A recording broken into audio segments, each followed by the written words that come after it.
From Canadian Food Focus, this is Ask a Farmer. I'm your host, Clinton Monchuk, a Saskatchewan farmer. In this podcast, we talk to food experts to answer your questions about your food.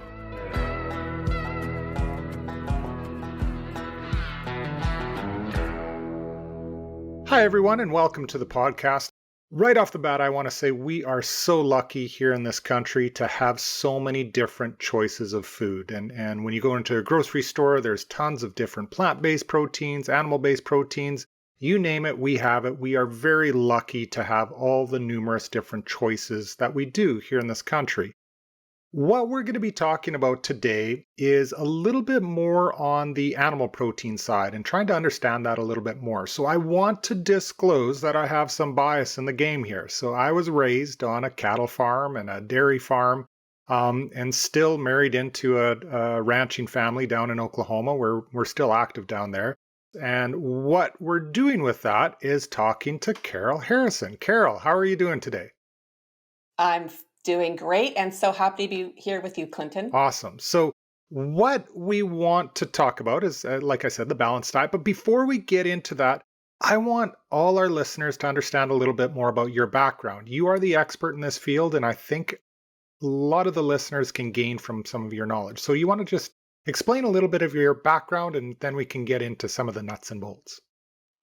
Well, thanks, Clinton. Yes, I'm a registered dietitian. I live and work in Toronto. I have 3 kids and one fur baby. I'm a registered dietitian, proud to be a registered dietitian. I actually studied at the University of Guelph, and there are lots of agriculture students there. So it's a great combination of food, agriculture, and nutrition. I just loved that. And my focus really as a dietitian is to show people how to eat nourishing foods, but keep it tasty and uncomplicated. It doesn't need to be too much work or overcomplicated for sure. We all want to live well and eat well and just keep it simple, right?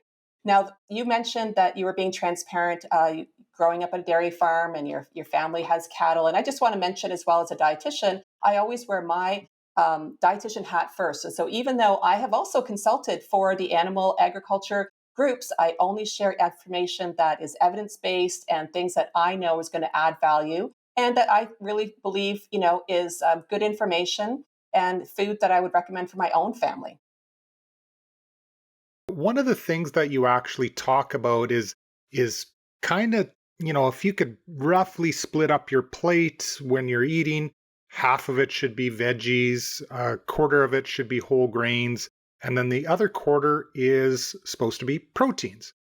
So what we want to do with this segment is kind of drill down into some of these proteins and understand how we can better balance our, I like to say ration on the livestock side, but we're not ration, balance our diet for the proteins. So first of all, are all proteins created equal, or is there differences between that we sometimes don't really talk about?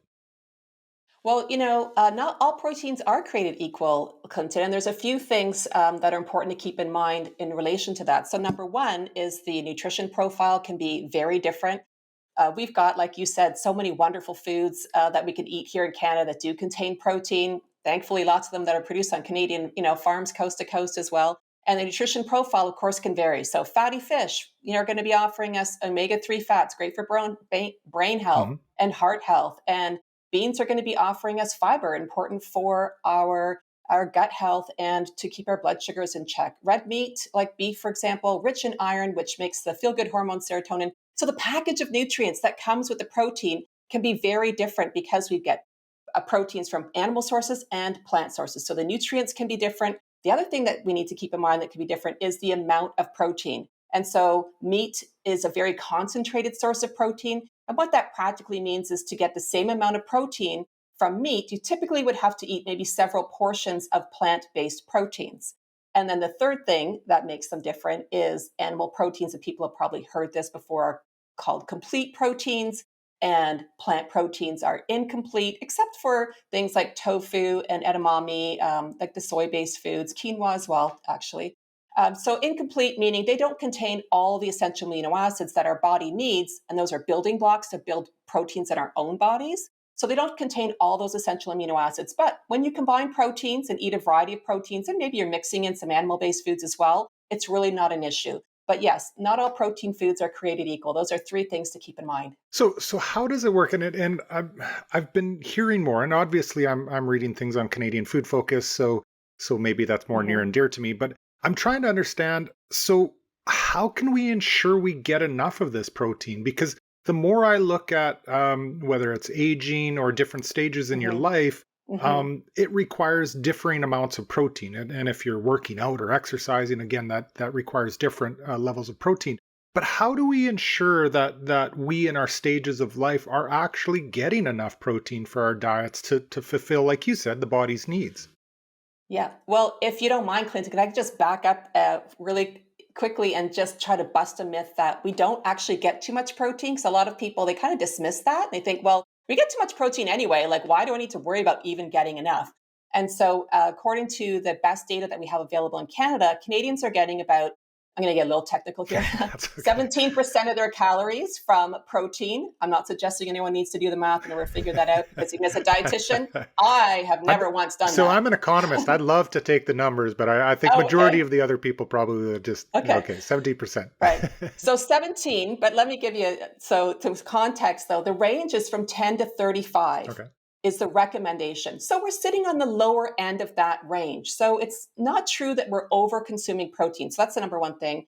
And then so how do we get enough? Well, you mentioned that for sure needs can vary. You've got a son who plays AAA baseball, growing, athlete. His needs might be different than, one of his peers in his class. A pregnant woman's needs are going to be different, and in my parents, when they were in their 80s, like their needs were different as well. So you can find a registered dietitian. They'll help with individual needs, but it's a good ballpark for most of us. Basically, kind of healthy, optimal, living. We're looking to make, like you said, at the outset, 1/4 of our plate protein. And so that could be a mix of plant and animal based proteins. And a good ballpark, if people really want numbers, is maybe, again, for adults, about 25 to 30 grams of protein per day. But if you're shooting for that quarter plate, that's really going to be fine.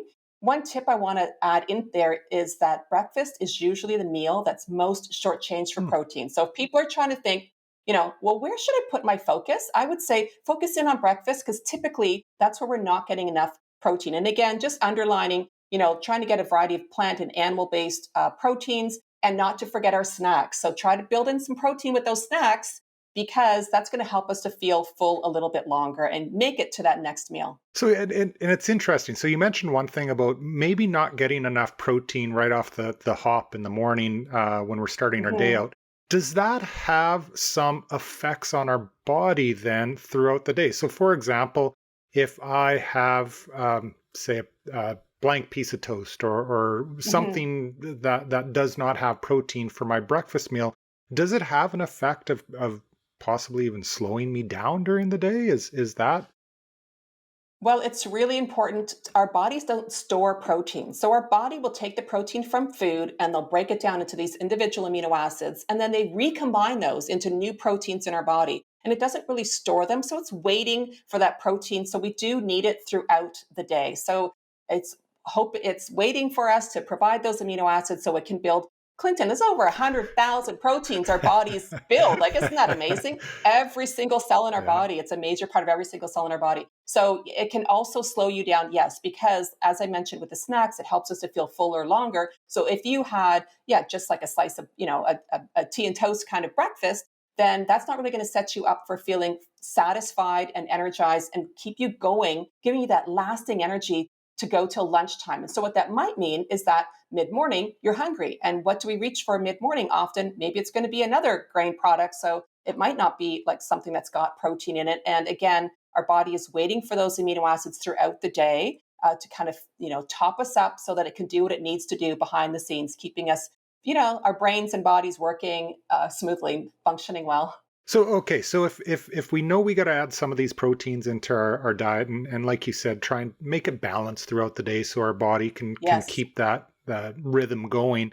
What other nutrients do some of these animal-based proteins or plant-based proteins provide for us that help us get what our body needs? Right. Okay. So Are you specifically interested in the nutrients that meat Yes, provides, or just yes, in yeah. general? So Okay, just to make good. sure we understand the package, I guess, of animal-based Mhm, proteins and mhm, meat that mhm, can help mhm. us in our body. Right. So, of course, meat, I like to always mention, is a single ingredient food. So there's nothing added, there's nothing taken away. And it does provide protein, which people often think of, but they don't always think of the package. Like you said, that bundle of nutrients that comes with the protein, the vitamins and the minerals. And not only is there a wide array of vitamins and minerals. So, for example, beef has 13 essential nutrients in addition to protein that it offers, but it's also in a form that's highly bioavailable, little technical term there, which basically just means the body can use it and absorb it really well. And so, usually, meats as well provide this great package of nutrients vital for good health for a modest number of calories as well. So, that's the other thing to keep in mind as well. And it's really relevant right now to eat nutrient rich foods because recent data has shown that a lot of Canadians are falling short in key nutrients, many of which are actually provided by meat. So, iron, zinc, vitamin B12. You'll get those from meats, and B12 you'll only get from meats, actually. And so it's really important. And the form again is really bioavailable. It's well used by the body. So adding some, maybe a little more meat to your diet can help Canadians make up for some of those nutrient shortfalls. Like I mentioned before, there's a ton of different articles that our listeners can go to on CanadianFoodFocus.org. Yes. But a few of them are talking about how as we age, some of the muscle break down a little bit more. Yes. So maybe explain, and there's a specific name to Hmm, hmm. the process. And I Sure. tried to pronounce it before, and I'm not going to pronounce it now because I know I'm going to mess Uh-huh. it up. But what can the meat protein do in an effort to help with that process?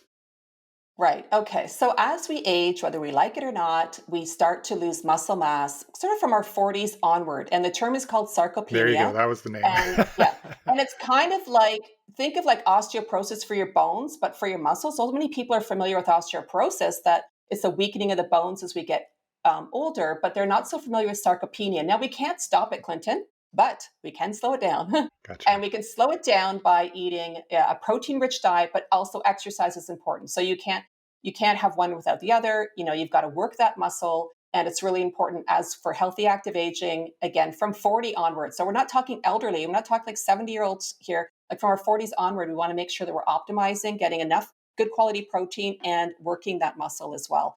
Because, when you don't have enough muscle mass, you're more likely to have falls. And we probably all know someone in our family, an aunt, or maybe a parent who the fall was the first start of their demise and Right. can really impact your quality of life. We all want to live as long as possible independently. So, like, okay, like honestly, like simple things like getting up and off the toilet and being able to, like, do your groceries and those kind of things so that you don't have to have someone else help you. Yeah.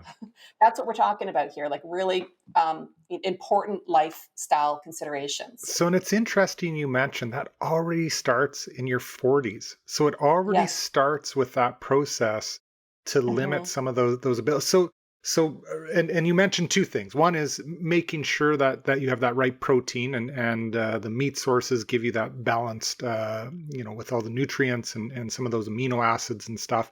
But also making sure that you're active and Hmm. trying to start that to make sure that you have a good lifestyle well into your aged years. I think it's great advice, right?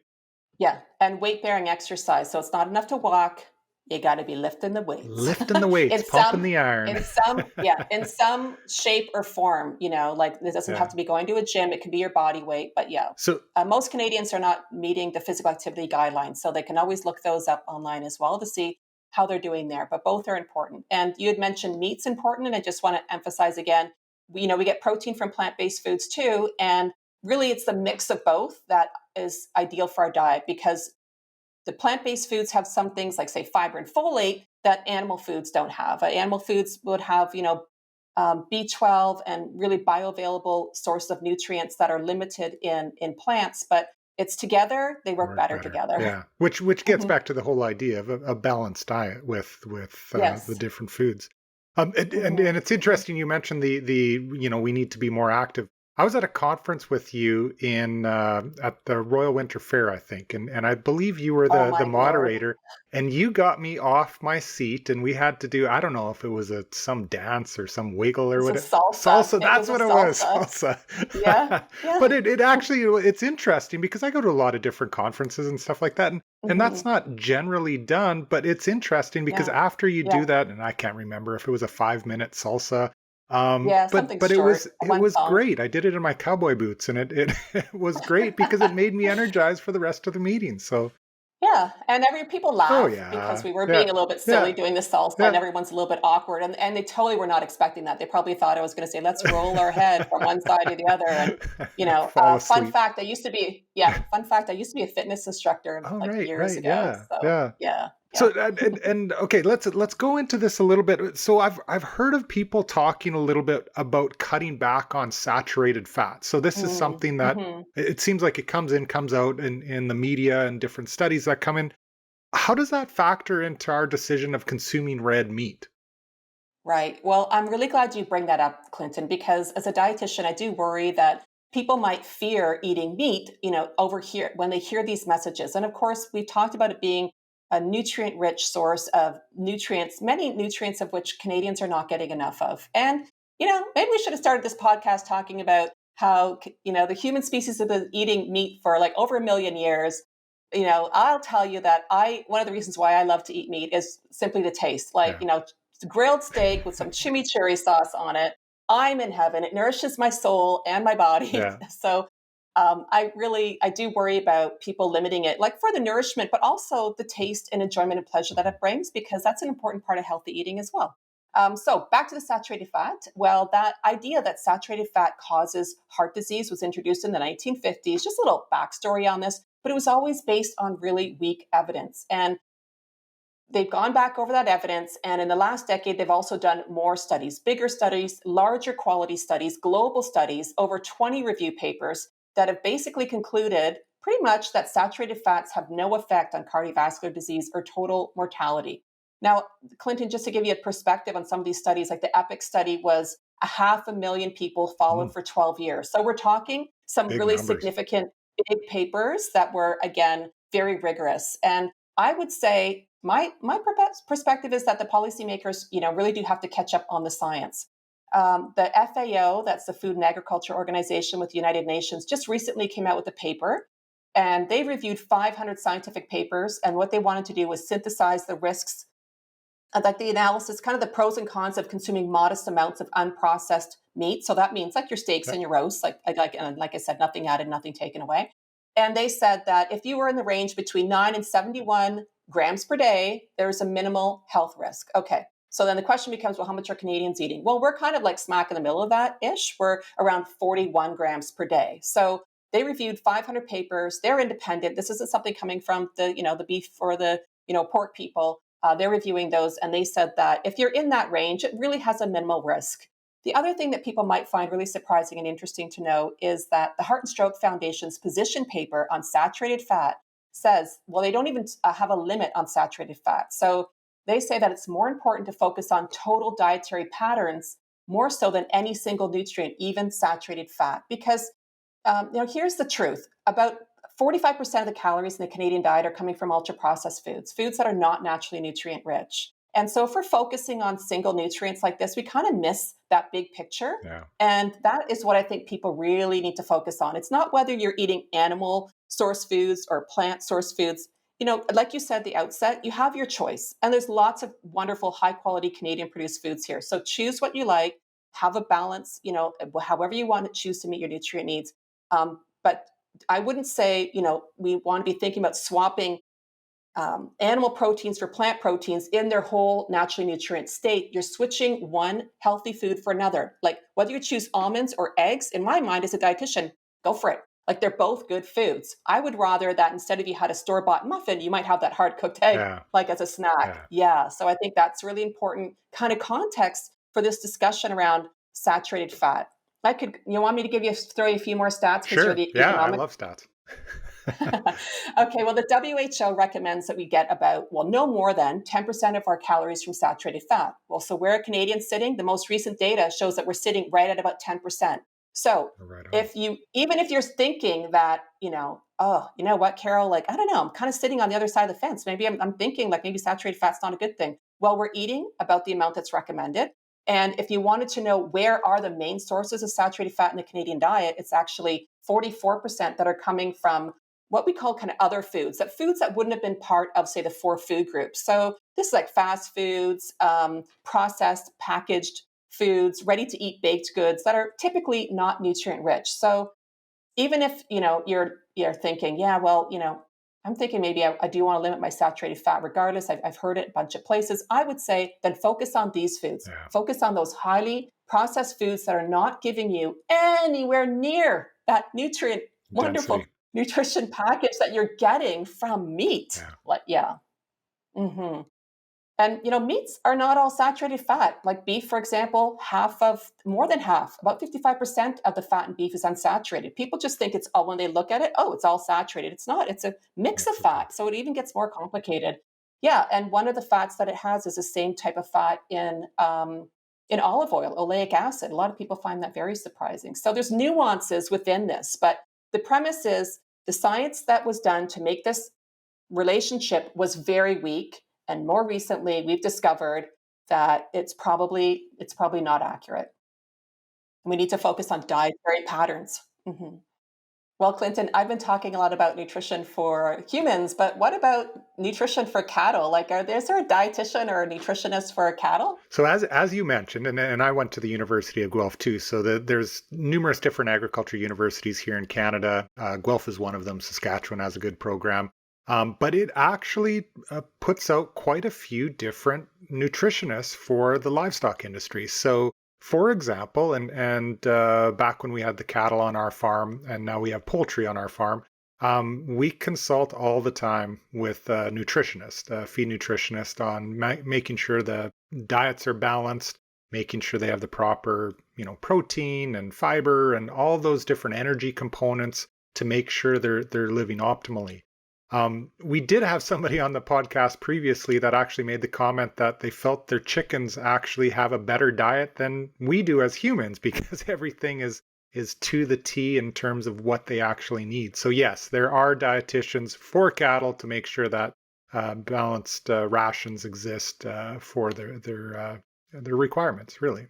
So a lot of people don't realize that, right? That there would be dietitians for livestock. But this actually gets us to our fun farm fact of the segment. Mhm. Did you know that 2/3 of all agriculture land is not suitable for crops? In fact, it requires the grazing of livestock in order to produce proteins that are consumable for humans. And this was a fact from the Food and Agriculture Organization of the United Nations, and something that I don't know we all realize. And I think sometimes we fall into a little bit of a trap that we feel, well, if we took all the land that livestock were grazing and we cropped it, then we could have numerous more, plant-based proteins. But the fact of the matter is, a lot of the land just can't be farmed. And I just think of my own farm. There's some land that we just it's not good. There's a lot of trees, there's a lot of swamp, it's not the greatest of land for growing crops. So as a result of that, we graze it with cattle. We have local ranchers that come in, put cattle on, and that's how we utilize that to get the most benefit out of the land. And I think that's something our listeners need to just recognize, that there's hilly land, there's rocky land, there's all this Mhm. Mhm. native prairie, especially in the western Canadian plains, that we do need to utilize in some manner, similar to how the grazing took place with the bison, hundreds of years ago. That the cattle do the same thing to try and make sure we get some protein out of that land. So we are going to get into now something that I think a lot of us have realized when we go into the grocery store. When we're going into the grocery store, and we've had some discussions on this podcast before about food inflation, but there's obviously a higher cost associated with food. And especially when we look at some of the different choices we make in the grocery store, we're seeing the sticker shock and the sticker price when we go through the till. And how can we make the most out of our budget for consuming meat? And We talked about the need to have some of the good protein in our diet, but how can we make the most out of our limited budgets? Right. It's top of mind for all of us. It's in the news. The one thing that I want to preface my tips with is a comment that um, food insecurity is not it's not a food skills issue. It's an income issue. So even if Clinton, there'll be a lot of people that are not looking for more tips. They're looking for money to buy good, nourishing foods for Yeah. their family. Just this week, there was a report that came out that said half of Canadians are prioritizing cost over nutrition. That really hurts my heart as a dietitian to think people shouldn't have to make that choice for their children, for their parents, people skipping meals. And so I certainly don't want to make it sound like, I'll give you my tips. And if all you folks just knew how to Yeah. better manage your budget, it would be okay. Because that's not the case. There's so many people that are struggling right now. But I do know that people are interested in tips, and I do know that it can help give a little bit of a leg up, but it's not going to make up for not having enough money in the first place. So the three tips I can focus on, because I could go on for hours on this, is the number one, I think, is really to curb food waste. So, Clinton, is your family working on trying to cut food waste in your house to save money? Yes, yes, and I talked at a an event this week that was specifically on food waste, and we waste as Canadians 58% of our food, and that's disheartening to me. It adds up to about 1,300 on average Wow. per year for maybe a typical family in Hmm. Canada.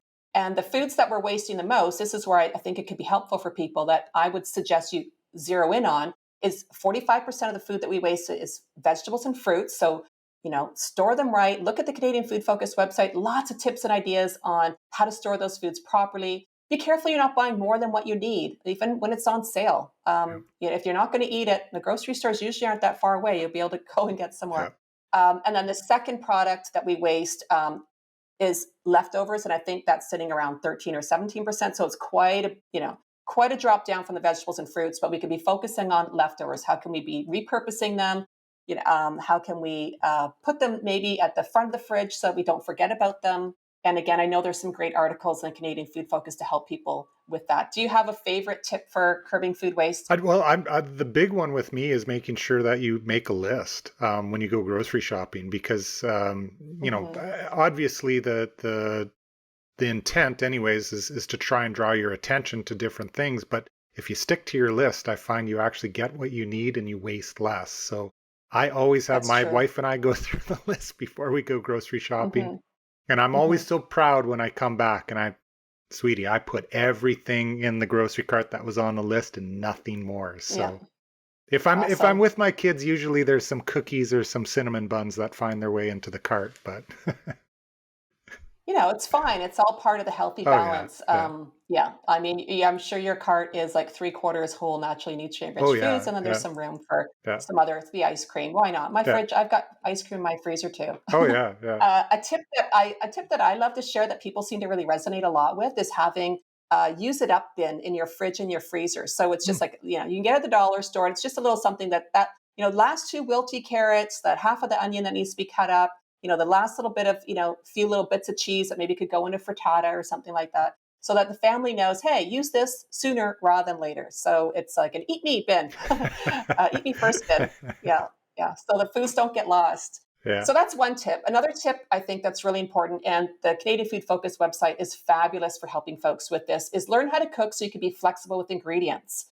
So that you can learn how to eat what you've got with what you've got, as opposed to, say, like eating out or buying pricey packaged prepared meals. So great recipes on Canadian Food Focus. Look for ones that have fewer ingredients, because that's going to keep your budget lower as well. So, like, 5 ingredient frittata or 5 ingredient like fried rice, flexible ingredients so that you can use what you've got and learn through cooking what swaps work and what swaps do not work. Right. That's another great tip. And then the last one I'll leave you with is, and you kind of alluded to this with the cinnamon buns, is with 45% of our calories coming from ultra processed foods. And again, I'm not villainizing these foods. I said, like, I eat ice cream, and I have cookies and ice cream in my kitchen right now, but they're not the best buys. And we have an over reliance on these foods. So if we could, shift some more of that budget to like barley and cabbage and potatoes, and, roast when they're on sale, then or steaks or canned beans. These are all good, nourishing foods. Right. Better choices for our nutrition, get more bang for your nutrition dollar, I guess. How do you extend some of that purchasing that we're doing to, kind of live within our budget? I love that question. Most of us have noticed that meats typically are one of the more expensive items in our grocery bill, but they're also one of the more nutritious items too. And I'd love for people to keep that in mind. So, what I do for my family, honestly, Clinton, I'm always shopping the specials. So, I'm looking for the specials. I'm stocking up. Like if there's a sirloin tip roast on sale for, say, $4.99 or $5.99 a pound, I'm buying like three or four. Thankfully, I've got enough freezer space for that. I'm also buying marked down meat. So, I will buy, and people need to know that those are absolutely safe and nutritious to eat. You want to cook them the same day. That helps to preserve them, or you can just pop them in the freezer. So put them in a airtight container, pop them in the freezer, and use them for later. You can save quite a bit, especially on meats that have been marked down for 50%. The other thing that I'll do is when they are on sale, say those roasts or marinating steaks, I will even chop them up myself into my own kind of stewing beef. So I take some of that work, I do that work, and it ends up saving a little bit of money as well. Another thing people maybe need to keep in mind is that because meat is so naturally nutrient rich, you do not need a big portion. Like the palm of your hand, a deck of cards is going to give you enough protein to keep you satisfied until the next meal, typically, not for everybody. Maybe not for you, Clinton. You're quite a bit bigger than I am. But the point is, it's got a lot of good nutrition. Yeah, So you don't need to have like half your plate being steak, right? right. Like a quarter of your plate is just fine. Learn to cook those various cuts of meat that are less expensive, and use the Canadian Food Focus website as a resource for that. So how do you prepare an oven roast? How do prepare a marinating steak so it tastes delicious and you're getting the most value from it? And again, using those cuts like the stewing beef, the ground beef, the marinating steaks, the inside roast, a whole chicken. So you can get two Yeah. meals out of it, right? Like I always get two meals out of a whole chicken. And of course, blend and extend recipes. That's the last tip I'll leave you with. Do you ever add any like mushrooms to your ground beef or 100%. beans or You bet. lentils? Yeah. Yeah. So that's exactly what I'm talking about. You can stretch it and make it go a little bit farther. And I know, again, the Canadian Food Focus has got recipes, I think meatballs, meatloaf, and burgers, even, Yeah. where that you Yeah. combine ground beef and then other plant proteins. Just a few ideas there. And remember, meat is a good, naturally nutrient rich food. And so it's an important part of a healthy diet. So you wrote an article on Canadian Food Focus talking about food synergy. So this was a little bit new to Yes. me, and I read the article, but could you Mhm. explain to all the listeners what food synergy Yeah. is?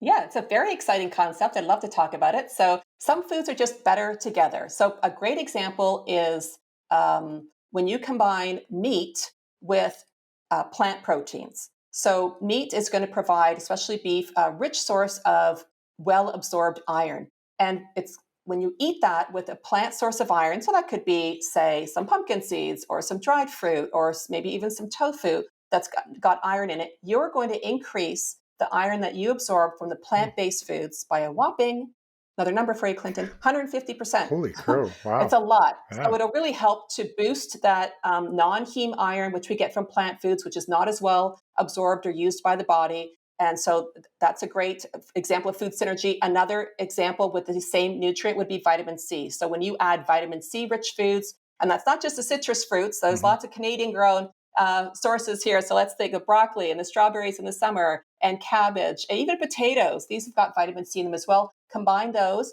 with your plant-based foods that have got iron. And again, you're going to boost the iron that comes from that entire meal. So some foods, yeah, are better together. It comes back to my main point of how ideally what we want to do is have a mix of plant and animal-based foods on our plate. And some people might say, well, that's just so basic, this healthy plate. Half your plate vegetables and fruits, a quarter grains, preferably whole grains, intact whole grains, and then a quarter protein. But when you consider we're getting 45% of our calories from ultra processed foods, it shows us we need to get back to these basics. It Yeah. doesn't need to be overcomplicated. Yeah. Yeah. Yeah.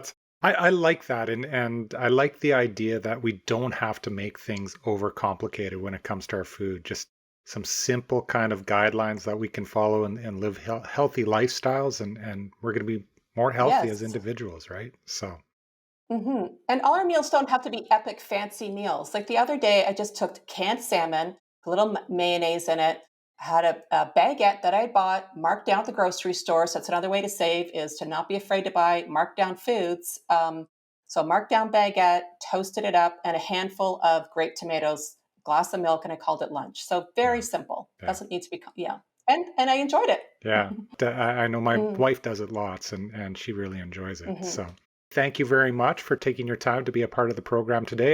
It was really great to just get more information around meat protein and try to understand the dietary needs of us as in our different stages too. So thank you very much, Carol, for being a part of the program. I want to thank you for taking the time to listen to our Ask a Farmer podcast. We at Canadian Food Focus value the input from our listeners and ask that you share this podcast with your friends and family. Remember, this is a two-way street, so we seek your input for future segments that are of interest to you about food and farming. To do this, please click on the Ask Us icon at the top of our website, CanadianFoodFocus.org. While you're there, feel free to follow our numerous social media links and sign up for our newsletter. This segment was produced and edited by Angela Larson, research and writing by Dorothy Long and Penny Eden, music by Andy Elson. I'm your host, Clinton Monchuk, and from all of us here at Canadian Food Focus, we wish you good health and great eats.